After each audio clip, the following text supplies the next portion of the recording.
Yang paling aku suka adalah ketika chatbot flow atau prompt yang udah kita siapin itu dapat benar-benar membantu user, sehingga dari user juga mendapatkan satisfaction yang lebih tinggi. Dan seperti kalau misalnya kita lihat, ternyata jumlah komplainnya sudah menurun gitu atas improvement yang udah kita lakukan tersebut. Kemudian aku juga menikmati bagian analisis atau tarik data tersebut dan kolaborasi lintas tim, karena di situ aku bisa lebih memahami lebih dalam tentang customer journey dan bagaimana tiap tim itu berperan penting dalam meningkatkan chatbot atau user experience secara keseluruhan.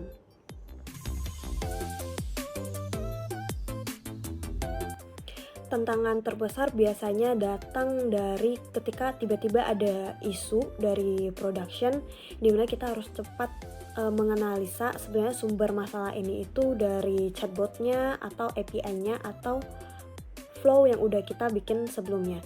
Jadi untuk mengatasi itu kita harus berkoordinasi dengan berbagai tim tentunya, dan juga aku melakukan cek data ya untuk melihat sumber masalahnya itu.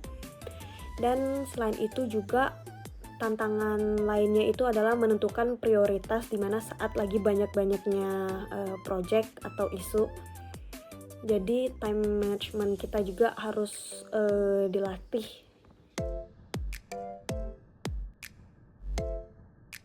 Kesalahan yang sering dilakukan orang pada posisi ini adalah terlalu fokus di sisi teknis tanpa mempertimbangkan atau melihat dari sisi user experience-nya. Apakah dari user ini merasa ini udah oke atau belum, seperti itu. Padahal setiap perubahan di chatbot ini kita perlu mempertimbangkan bagaimana user saat menggunakan atau berinteraksi dengan chatbot kita. Selain itu juga kadang bisa jadi lupa ini tidak double check ya terkait logic atau variabel yang udah kita set tersebut. Takutnya misalnya ada typo atau hal lain yang pada akhirnya membuat hal tersebut menjadi isu. Jadi penting banget kita untuk teliti dan review kembali sebelum dirilis. Dan jangan lupa di testing.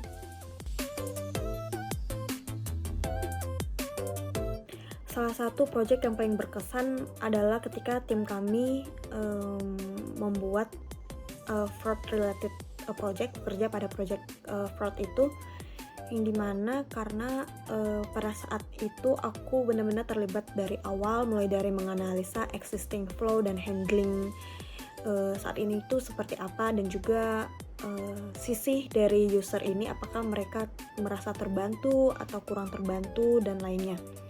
Setelah menganalisa tersebut, aku membuat framework dengan diskusi dari berbagai tim, khususnya tim terkait ya, untuk kita mengetahui sebenarnya dari flow sebelumnya ini apa yang harus kita perbaiki agar mempermudah kita dalam monitoring ke depannya. Gitu. Setelah membuat framework, kita mulai config flow-nya, config flow dan prompting, membuat prompt agar dari chatbot kita ini bisa mendapatkan berbagai informasi terkait user, seperti apakah mereka pernah dihubungin oleh orang nggak dikenal, terus seperti modusnya apa dan lainnya. Jadi dari atribut yang udah keisi itu nantinya kita bisa membuat analytics untuk keperluan dashboard di Tableau. Jadi orang-orang kalau ingin melihat informasi terkait fraud ini bisa dari dashboard tersebut.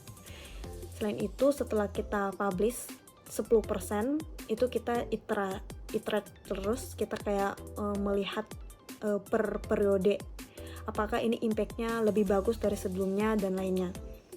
Kemudian jika memang lebih bagus, nantinya kita bisa open to public dengan flow baru ini secara keseluruhan atau 100%.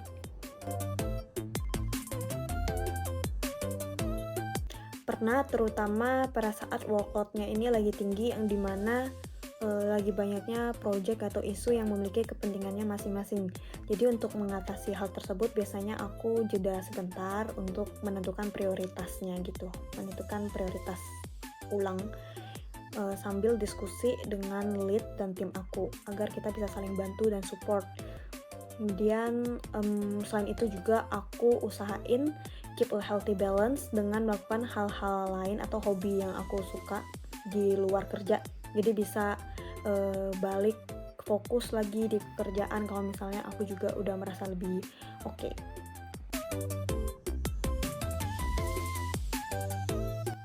Tips dari aku adalah mulai aja dulu walaupun dari hal kecil dan terus open minded buat hal-hal baru.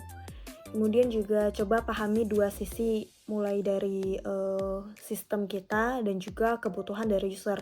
Karena seberapa suksesnya sebuah project itu dinilai dari kepuasan dari user kita itu sendiri.